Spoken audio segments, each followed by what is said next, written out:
జై తెలంగాణ. మాట్లాడితే ఇక్కడ సైలెంట్ ఉండండి ప్లీజ్.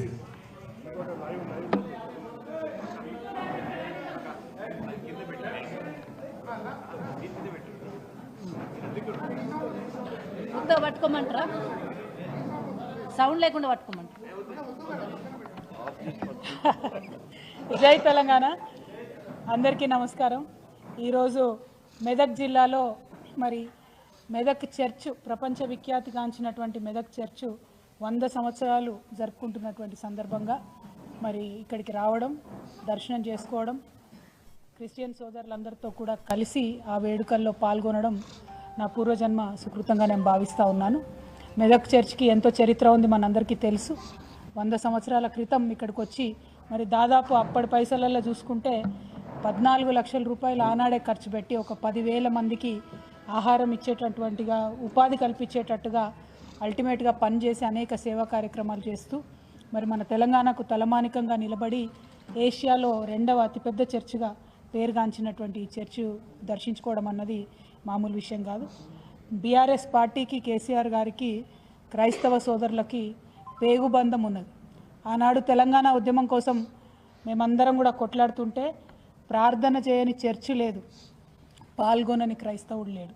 అట్లా బీఆర్ఎస్ పార్టీకి, క్రైస్తవులందరికీ కూడా ఒక పేగుబంధం ఉన్నది. ప్రత్యేకించి సిఎస్ఐతో నాకు అనుబంధం బాగా ఉంటుంది. మరి వారు వచ్చి ఆహ్వానించినప్పుడు మా ఎమ్మెల్సీలను అందరినీ కూడా మరి మేమందరం కూడా వస్తామని చెప్పి ఈరోజు రావడం జరిగింది. ఫైనలీ రావడం, అందరితో పాటు వేడుకల్లో పాల్గొనడం, ఆ క్రీస్తు ప్రభు దయ వల్ల మరి మన తెలంగాణ సుభిక్షంగా ఉండాలని చెప్పి మనస్ఫూర్తిగా నేను కోరుకుంటా ఉన్నాను. మరి మీ అందరికి కూడా తెలుసు, మెదక్ ఒక జిల్లా కావాలి అనేటటువంటిది మనందరికి కల ఉండే. అది కేవలం తెలంగాణ రాష్ట్రం ఏర్పడ్డ తర్వాత గౌరవ ముఖ్యమంత్రి, ఆనాటి ముఖ్యమంత్రి కేసీఆర్ గారి ఆధ్వర్యంలో మెదక్ని మనం జిల్లాగా ఏర్పాటు చేసుకున్నాం. జిల్లాని ఏర్పాటు చేసుకోవడంతోనే అన్ని హంగులు కూడా మన జిల్లాకు వచ్చినాయి. ప్రత్యేకంగా మెడికల్ కాలేజ్ కావచ్చు, ఎస్పీ ఆఫీస్ కావచ్చు, కలెక్టరేట్ కావచ్చు, అనేక రకాలైనటువంటి డెవలప్మెంట్ అన్నీ కూడా వచ్చినటువంటి సందర్భం. నిజంగా మెదక్ ఎంత ప్రత్యేకంగా అనిపిస్తుంది అంటే, మెదక్ గురించి ఆలోచన చేస్తేనే మనసు ఆహ్లాదంగా ఉంటుంది. అమ్మగారు ఊరు కాబట్టి నాకు కొంచెం ఆ ప్రేమ కూడా ఉంటుంది. మరి మెదక్ అనగానే ఒక పక్క మంజీరా, ఇంకో పక్క ఏడుపాయల దుర్గమ్మ, ఇంకొక పక్క చర్చు, అసలు ఒక మత సహనశీలత అన్నది పరిడవిల్లేటటువంటి ప్రదేశంగా పెద్ద సంఖ్యలో మరి ముస్లిం సోదరులు ఒక మత సహనానికి చక్కటి నిదర్శనంగా చెప్పాలంటే అది మెదక్ పట్టణం మన తెలంగాణలో నిలబడుతుందని చెప్పి మనస్ఫూర్తిగా నేను తెలియజేస్తూ ఉన్నాను. ఈ మెదక్ బాగుండాలే, ఇక్కడ ఉండేటటువంటి అద్భుతమైనటువంటి పంటలు, సిరులు ఒకప్పుడు ఉండే అని ఆనాడు శ్రీనాథుడు కూడా చెప్పిండని చెప్పి మన కేసీఆర్ గారు పదే పదే చెప్తూ ఉంటారు. మరి మెదక్ మళ్ళా అట్లా పచ్చబడాలి, మంచిగా పంటలతోని ఉండాలి, సిరుల రాసులు ఇక్కడ పొంగాలనేటటువంటి కళతోని మరి ఇక్కడ అంతకుముందు సింగూరు నుంచి నీళ్లు హైదరాబాద్ పోతుండే, ఇక్కడ ఉండేటటువంటి గణపురం ఆయకట్లో రైతులకు నీళ్లు రానటువంటి పరిస్థితి ఉండే. కానీ తెలంగాణ ఏర్పడ్డ తర్వాత కేసీఆర్ గారు పట్టుబట్టి మరి గోదావరి జలాలతోని సింగూరుని నింపి తద్వారా గణపురం ఆయకట్టునంతా కూడా పరిరక్షించి మరి ఇక్కడ నిజంగానే సిరులు పండేటట్టుగా మనం చేసుకున్నాం. అక్కడితో ఆగిపోకుండా మరి మెదక్ జిల్లాలో ఉండేటటువంటి ప్రతి ఒక్క మండల కేంద్రంలో, ప్రతి ఒక్క గ్రామంలో ఉండేటటువంటి చెరువుల్ని పూడికలు తీసుకున్నాం. పూడికలు తీసుకున్నటువంటి వాటన్నిటిని కూడా మరి కాలువలతో అనుసంధానం చేసి తప్పకుండా 365 రోజులు చెర్లలో నీళ్లు ఉండాలనేటటువంటి కళ కేసీఆర్ గారికి ఉన్నది. దానికోసమే కాళేశ్వరం నుండి ఇక్కడికి నీళ్లు తెచ్చుకోవాలని అనుకున్నాం. ఆ పనులు సగంలోనే ఇప్పుడు వచ్చినటువంటి ప్రభుత్వం ఆపడం అన్నది నిజంగా దారుణం. కాళేశ్వరం ప్యాకేజ్ 19 కింద మరి మొత్తం కూడా యావత్ మెదక్ జిల్లా సస్యశ్యామలం అయ్యేటటువంటి ఆస్కారం ఉన్నది. కానీ కేసీఆర్ గారి మీద కోపంతో మెదక్ ప్రజల మీద తీర్చుకుంటే ఏమొస్తుందని చెప్పి ఈ ప్రభుత్వాన్ని మేము ప్రశ్నిస్తూ ఉన్నాం. తప్పకుండా కాళేశ్వరం నీళ్లు సింగూరు ద్వారా ప్లస్ అదేవిధంగా ప్రతి చెరువుకి, ప్రతి మండలానికి ఏదైతే అనుసంధానం చేసుకోవడానికి రామాయణపేట కెనాల్ని మనం నిర్మించుకుంటా ఉన్నామో దాన్ని కొనసాగించవలసిందిగా ఈ ప్రభుత్వాన్ని మెదక్ ప్రజల తరఫున నేను రిక్వెస్ట్ చేస్తూ ఉన్నాను. ప్రభుత్వాలు అనేటటువంటిది కంటిన్యూస్ ప్రాసెస్ ఉండాలి.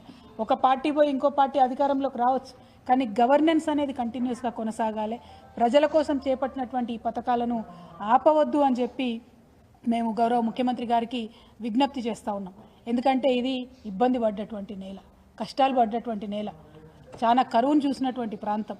ఆ కరువునంతా కూడా తరిమేసే విధంగా ఈ ప్యాకేజ్ 19 కానీ మన కాలువలు కానీ మనం నిర్మాణం చేసుకున్నాం కాబట్టి, రామాయణపేట కెనాల్ కానీ ప్లాన్ చేసుకున్నాం కాబట్టి ఆ పనులను ఎట్టి పరిస్థితుల్లో ఆపొద్దని గౌరవ ముఖ్యమంత్రి గారిని మేము కోరుతా ఉన్నాం. అదేవిధంగా ముఖ్యమంత్రి గారు ఎప్పుడైనా జిల్లాలకు వస్తూ ఉన్నారంటే ఎక్కడైనా కూడా ఆడబిడ్డలు ఎదురు చూస్తూ ఉంటారు. మరి వస్తే ఏమన్నా పథకాలు ఇస్తారేమో, ఏమన్నా కొత్తవి మాకు వస్తాయేమో అని చెప్పి. ఇవాళ యావత్ తెలంగాణలో కూడా మహిళలు మరి క్రిస్మస్ గిఫ్ట్ రాలేదని అనుకున్నారు. అట్లనే రంజాన్ తోఫా ఎగిరిపోయింది, అట్లనే బతుకమ్మ చీర కూడా ఎగిరిపోయింది.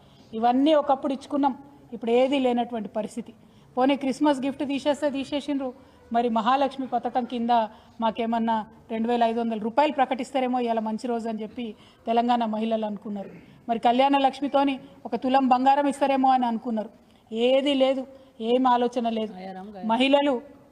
మహిళలు అనేటటువంటి వాళ్ళు మరి ఎంతో కొంత ఆశతోని ఈ ముఖ్యమంత్రి గారు వస్తే, కొత్త పార్టీ వస్తే మాకేమన్నా మంచి జరుగుతుందేమో, మరి కేసీఆర్ సార్ 2000 ఇస్తా అంటుండు, ఈయన 4000 ఇస్తా అన్నాడు కదా అని చెప్పి ఆలోచనతో ఓట్లు వేసినటువంటి వాళ్ళు కూడా ఉన్నారు. కానీ ఇలా సంవత్సరం అయిపోయింది, ఒక్కొక్క ఆడబిడ్డకి 2000 వస్తున్న వాళ్ళకు 4000 ఇస్తా అని ఇయ్యలేదు ఈ ప్రభుత్వం. కాబట్టి ఒక్కొక్క ఆడబిడ్డకి ఈ ప్రభుత్వం 24,000 రూపాయలు అప్పుబడి ఉందని చెప్పి నేను తెలియజేస్తా ఉన్నా. అట్లానే మరి 18 ఏళ్ళు నిండంగానే స్కూటీలు ఇస్తామని చెప్పి ఆడపిల్లలకి, మరి ఈ సంవత్సరంలో 18 ఏళ్ళు నిండిన వాళ్ళందరికీ కూడా మరి స్కూటీ ఇస్తారా ఇయ్యరా ఏం సంగతి అన్నది కూడా ముఖ్యమంత్రి గారు మా ఆడపిల్లలకు చెప్పాలి. మరి వచ్చే సంవత్సరం 18 ఏళ్ళు అయ్యేటోళ్ళకన్నా ఇంకా 5 రోజులు అయితే కొత్త సంవత్సరం వస్తుంది. మరి కనీసం కొత్త సంవత్సరం కానుక అన్న తక్షణమే ఆడపిల్లలకు 18 ఏళ్ళు నిండినటువంటి వాళ్లకు స్కూటీలు రిలీజ్ చేయాలని చెప్పి మేము ఈ ప్రభుత్వాన్ని డిమాండ్ చేస్తూ ఉన్నాం. నిజంగా మహిళలను నమ్మించి మోసం చేసినటువంటి సర్కారుగా ఈ సర్కారుని అభివర్ణించవచ్చు, ఒక మనసు లేని సర్కారుగా అభివర్ణించవచ్చు. ఎందుకంటే కేసీఆర్ గారు ఒక ఆలోచనతోని కేసీఆర్ కిట్ అనేటటువంటి కార్యక్రమం పెట్టి మరి 12,000 రూపాయలు మగపిల్లగాడు పుడితే 13,000 రూపాయలు ఆడపిల్ల పుడితే కార్యక్రమాన్ని పెట్టడం జరిగింది. ఇవాళ కేసీఆర్ కిట్లు కనబడతలేవు. సరే ఫోటో మార్చుకోండి, పేరు మార్చుకోండి, కనీసం కిట్లన్నా ఆడబిడ్డలకు ఇవ్వాల్సిందిగా మేము డిమాండ్ చేస్తూ ఉన్నాం. ఎందుకోసం అడుగుతూ ఉన్నామంటే కేసీఆర్ గారు ఒక మంచి నిర్ణయంతో ప్రభుత్వ ఆసుపత్రులలోనే ప్రసవాలు జరగాలి, ప్రైవేట్ హాస్పిటల్కి పోతే ఇల్లు గుల్లయ్యేటటువంటి పరిస్థితి ఉందని చెప్పి ఈ కార్యక్రమాన్ని పెట్టింది.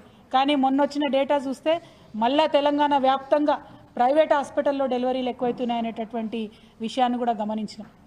అదేవిధంగా నిన్నగాక మొన్న పోలీసు వాళ్ళు రిపోర్ట్ ఇచ్చిండ్రు, 40% పెరిగింది క్రైమ్ రేటు, 40%. అందులో కిడ్నాప్ రేట్లు పెరిగినాయి. అక్కడ ఒక పోలీస్ ఆయన చెప్తా ఉన్నారు, మేము ఎక్కువ కేసులు నమోదు చేస్తున్నాం కాబట్టి పెరిగినాయట. మీరు ఎంత ఎక్కువ కేసులు నమోదు చేసినా ఒక సంవత్సరంలో 5% పెరుగుతుండొచ్చు, కానీ ఏకంగా 40% క్రైమ్ రేటు పెరిగిందంటే అది కేవలం ఈ సర్కారు మహిళల పట్ల చూపిస్తున్నటువంటి నిర్లక్ష్యానికి నిదర్శనంగా కనబడుతూ ఉంది. ఇవాళ మహిళా భద్రత మీద మీకు సోయలేదు, మహిళలకు ఇవ్వాల్సిన పథకాల మీద మీకు సోయలేదు, ఏ అంశంలో కూడా మీరు పట్టనట్టుగా ఉంటున్నారు.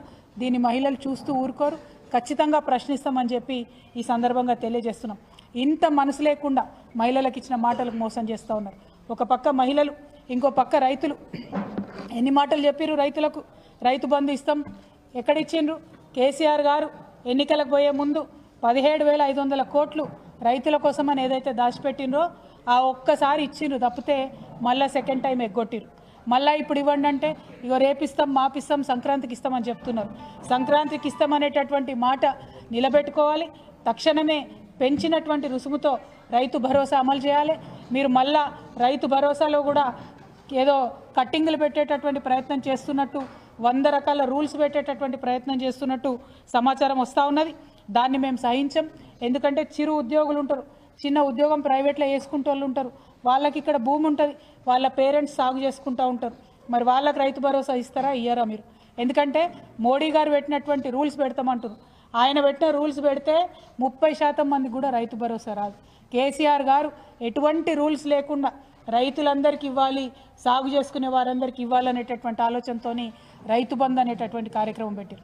దాంతో ప్రైవేట్ రుణాలు లేకుండా చాలా చక్కగా రైతులు పంట వేసుకునేటటువంటి పరిస్థితి ఉండే. కానీ ఇవాళ మీరు కొత్త రూల్స్ తీసుకొచ్చి మీ ఇంట్లో చిన్న గవర్నమెంట్ ఎంప్లాయీ ఉంటే ఇయ్యం, మీరు ఇన్కమ్ ట్యాక్స్ కడితే ఇయ్యం, మీరు ఇంకోటి చేస్తే ఇయ్యం, మీకు కారు ఉంటే ఇయ్యం, ఇట్లాంటి రూల్స్ పెట్టినట్టయితే 30% మంది కూడా రైతు భరోసా రాదు. మరి రైతులకు సాగు చేసుకునే వారందరికీ కూడా తప్పకుండా వచ్చే విధంగా రైతు భరోసా ఈ ప్రభుత్వం ముందుకు రావాలని చెప్పి మేము డిమాండ్ చేస్తూ ఉన్నాం. అదేవిధంగా మరి వరి ధాన్యానికి ఏం చెప్పింది ఈ ప్రభుత్వం? ఇదివరకు 2,183 రూపాయలు ఉండే మద్దతు ధర, దాన్ని 500 పెంచి 2,683 రూపాయలు చేస్తామని చెప్పారు. కానీ మొన్నటిసారి కూడా మీరు కనీసం 30% కూడా ధాన్యం కొనలే. మొదలేమన్నారు? అన్ని వడ్లకు బోనస్ ఇస్తామన్నారు. తర్వాత ఏమన్నారు, సన్నవడ్లకు మాత్రమే బోనస్ ఇస్తామన్నారు. ఈ మాటికి మాట మార్చుడు తప్పితే ఇంకోటి ఏమి కూడా ఈ సర్కార్లో కనబడతలేదు. అదేవిధంగా మీరు మొక్కజొన్నకి ఇస్తామన్నారు, 1870 రూపాయలు ఉంటే దాన్ని పెంచి 2200 ఇస్తామన్నారు. కందులకు పెంచి 6700 ఇస్తామని చెప్పిండ్రు. సోయాబీన్కు పెంచుతామన్నారు, 4400 రూపాయలు ఇస్తామన్నారు. మరి పత్తికి పెంచి 6500 రూపాయలు ఇస్తామన్నారు. అట్లనే మిర్చి సాగు చేసే రైతు చక్కగా ఉండాలి, 15000 రూపాయలు మద్దతు ధర ఇస్తామని ప్రకటించారు. పసుపు రైతుకు 12000 ఇస్తామని ప్రకటించారు. అట్లనే ఎర్రజొన్న రైతులకు 3500 రూపాయలు ఇస్తామని చెప్పిండ్రు. మరి చెరుకు రైతులకు 4000 రూపాయలు ఇస్తామని చెప్పిండ్రు. జొన్నలు వండించేటోళ్లకు 3050 రూపాయలు ఇస్తామని చెప్పిండ్రు. వీటన్నిటినీ కూడా ఎగ్గొట్టిండ్రు.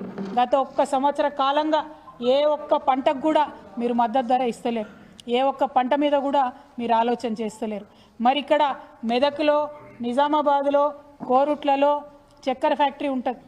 మేము తెరిపించలేకపోయినాం, ఖచ్చితంగా కాంగ్రెస్ పార్టీగా మేము వచ్చిన తర్వాత తెరిపిస్తామని ఆనాడు పెద్ద పెద్ద మాటలు చెప్పిండ్రు, ప్రగల్భాలు పలికిండ్రు, ప్రజలను మభ్యపెట్టిండ్రు, ఓట్లు వేయించుకున్నారు. మరి ఇవాళ అడుగుతా ఉన్నాం, సంవత్సర కాలం అయిపోయింది. కేసీఆర్ గారు పెద్దలు చెప్పారు మాకు సంవత్సరం పాటు ఏమనకండి అని. మరి సంవత్సరం తర్వాత అడుగుతా ఉన్నాం కాంగ్రెస్ ప్రభుత్వాన్ని, రేవంత్ రెడ్డి గారిని, ఇవాళ మీరు మెదకొచ్చిపోయినరు, ఎప్పుడు తెరిపిస్తారు ఇక్కడ షుగర్ ఫ్యాక్టరీ, ఎప్పుడు తెరిపిస్తారు బోధన్లో షుగర్ ఫ్యాక్టరీ, ఎప్పుడు తెరిపిస్తారు కోరుట్లలో షుగర్ ఫ్యాక్టరీ అని ఇవాళ కాంగ్రెస్ ప్రభుత్వాన్ని మేము డిమాండ్ చేస్తూ ఉన్నాం. మరి మేము రాగానే చక్కెర ఫ్యాక్టరీ తెరిపిస్తాం, ఎన్ని 100 కోట్లైనా తెరిపిస్తామని ఆనాడు ప్రగల్భాలు పలికిన మీరు ఇప్పటి వరకు కూడా కనీసం దాని మీద రివ్యూ చేయకపోవడం ఏందని చెప్పి ఈ సందర్భంగా మేము డిమాండ్ చేస్తూ ఉన్నాం. అట్లనే ఏమన్నారు, రేషన్ కార్డులు మేము రాగానే ఇస్తామన్నారు. మీరు వచ్చి ఏడాదాయే ఇప్పటి వరకు పెండింగ్ ఉన్న ఇస్తలేరు, కొత్త ఇస్తలేరు, ఇంకా ఏమి కూడా ఇస్తారో ఇవ్వరో డౌట్ వస్తుంది. ఏమన్నా మాట్లాడితే లేదు రేషన్ కార్డులు ఇస్తాం, రేషన్ బియ్యం బదులు సన్న బియ్యం ఇస్తామని చెప్తున్నారు, సర్వే చేస్తామని ఇప్పుడు చెప్తున్నారు. మరి అంతకుముందు ఏమన్నారు, మేము మొత్తం ఒక బియ్యమే ఇస్తున్నాడు కేసీఆర్, ఇంకా చాలా ఇస్తాం, చాలా వస్తువులు కలిపి మీకు ఇస్తామని చెప్పిండ్రు. ఇవాళ నేను డిమాండ్ చేస్తూ ఉన్నాను, మీరు కేసీఆర్ గారు ఏదైతే మనిషికి ఇంట్లో ఎంతమంది ఉంటే అంతమందికి మనిషికి 6 కిలోల చొప్పున లిమిట్ లేకుండా ఎంతమంది ఉన్నా ఇచ్చిండ్రో, మీరు సన్న వడ్లు ఇస్తారా, దొడ్డు వడ్లు ఇస్తారా, ఆ పాలసీ ఏం చేస్తారో చేసి బియ్యం మీద లిమిట్ లేకుండా మాత్రం ఇంట్లో ఎంతమంది ఉంటే అంతమందికి ఇవ్వాలని చెప్పి మేము డిమాండ్ చేస్తూ ఉన్నాం. ఎందుకంటే మీరు ఆనాడు కోతలు కోసిండ్రు, ఇవాళ ప్రభుత్వంలోకి వచ్చినాక అన్నిట్లా కోతలే పెడుతున్నారు. కాబట్టి కోతలు కోయడం మానేసి, కోతలు చెప్పడం మానేసి మీరు పరిపూర్ణంగా ఇవ్వండి. ఏ స్కీమ్ ఇచ్చినా కూడా రైతులకు ఇస్తే కడుపు నిండా ఇవ్వండి, సాగు చేసుకునే ప్రతి రైతుకి ఇవ్వండి, అందులో 100 రూల్స్ పెట్టకండి అని చెప్పి మిమ్మల్ని డిమాండ్ చేస్తూ ఉన్నాం. తక్షణమే మీరు రైతు భరోసా ఇవ్వాలి, తక్షణమే రేషన్ కార్డులు ఇవ్వాలి. మీ మెదక్కు వచ్చి మీరు ఇవాళ చర్చకు వచ్చి పోయినారు, ఇక్కడ ఉండేటటువంటి షుగర్ ఫ్యాక్టరీని తక్షణమే రిలీజ్ చేయాలని చెప్పి ఈ సర్కార్ని డిమాండ్ చేస్తూ, మరీ ముఖ్యంగా మహిళలకు మీరు ఇచ్చినటువంటి మహాలక్ష్మి వాగ్దానం కావచ్చు, తులం బంగారం కావచ్చు, ఆడపిల్లలకు ఇస్తామన్న స్కూటీ కావచ్చు, తక్షణమే వాటి మీద కార్యాచరణ ప్రకటించాలి, ఇవ్వడం మొదలు పెట్టాలని చెప్పి ఈ సందర్భంగా డిమాండ్ చేస్తూ, మరి మెదక్కు వచ్చి మా మీడియా మిత్రుల్ని, మెదక్ జిల్లాలో ఉండేటటువంటి మా పార్టీ నాయకుల్ని, కార్యకర్తల్ని, అందరినీ, మెదక్ ప్రజల్ని ముఖ్యంగా కలిసేటటువంటి అవకాశం వచ్చినందుకు అందరికీ కూడా ధన్యవాదాలు తెలియజేస్తా ఉన్నాను. Thank you. జై తెలంగాణ. జై తెలంగాణ.